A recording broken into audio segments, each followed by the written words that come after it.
All right, we are back, my friends. Let's do this next one. Now, this next one's a little bit different and a little bit crazy because y is not by itself. So, in order for it to officially be in slope-intercept form, you've got to get y by itself. So make sure you get that there by itself. You can't determine what the slope and the y-intercept is unless y is by itself. Did I say that? Did I say that? Okay, good. So now divide by 6, and then we have to that make 1. We have to distribute that, divide by 6, essentially. So negative 5 divided by 6 is negative 5, 6, x, and then 6 over 6 is going to be a 1. All right, now we have our slope of negative 5 over 6, and we have our y-intercept of 1. Now we're going to turn around and graph those. Remember, our y-intercept is our starting spot. We use our slope as our direction. Negative tells us to go down, and we're almost always going to go to the right. We're almost always going to go to the right of 6. So we're going to go down 5. 1, 2, 3, 4, 5. To the right 6. 1, 2, 3, 4, 5, 6. There we go, and we drop a dot, and then we go ahead and we draw our line.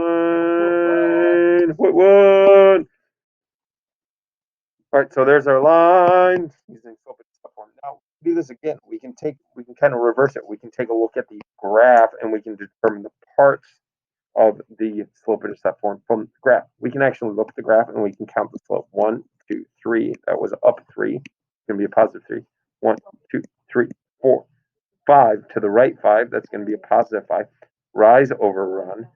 Y's over x's. So it's going to be positive 3/5. And how do we know that again? Again, look at the line. It goes up from left to right. So it's positive 3/5. And then we have our y-intercept. Where does it cross the y-axis? It crosses the y-axis at 4. It's going to be our y-intercept. Now we can drop it into our slope-intercept form. Y equals mx plus b. Y equals 3/5 x plus 4. That's our answer. Super exciting. We can turn around and do it with the graph as well. Check out the angel.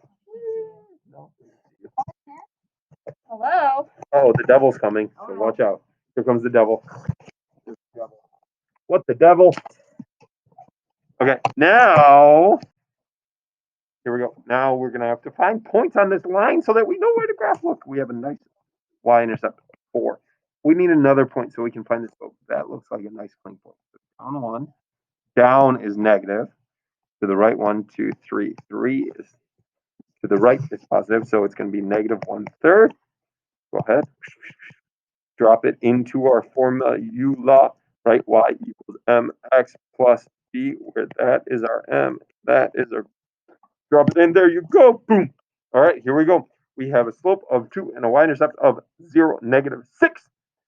Oh, y-intercept, that's where the graph crosses the y-axis. Notice that the x-coordinate of a y-intercept is 0, by the way. Okay, so slope y equals the slope of 2, that's our x, plus our y-intercept, so plus negative 6, but plus negative 6 is ugly, so we're just going to do 2x minus 6. There it is. Let's get it. Okay, write the equation of a line that has a slope of negative 2 and passes through 1, 6. This is interesting. This is a little bit different. So 1, 6, down to right 1, down to right 1 using our slope. Now, if we continue that back, we can actually read our y-intercept now if we keep going the opposite way on the line. Okay? Since we went the opposite way. Okay, so here we go. Now that our y-intercept is 8, and we can use our slope. Y equals negative 2x plus 8. Boom! There it is. Let's see if we can get another one just about looking at this graph. So x-axis, okay, this is the x-axis. It goes through at 7. This is the y-axis at negative 5. Guess what? We have our y-intercept. Yay! Yay! Yay! Yay! Yay! Yay! We have our y-intercept. That y-intercept is, it crosses the y-axis. So that's our b. And how do we find our slope? We can count it from the graph. We can go up 1, 2, 3, 4, 5, up 5, right 1, 2, 3, 4, 5, 6, 7. It's a positive slope. Graph goes up from left to right, so our slope would be 5/7. So our y equals mx plus b would be y equals 5/7 x minus 5. There we go. We're gonna skip this one. Take care. Don't forget to do the homework tomorrow. Today, all you're gonna do is actually take the notes. That's it. No quiz. We're gonna do the quiz when you start the next video quiz on this section. All right.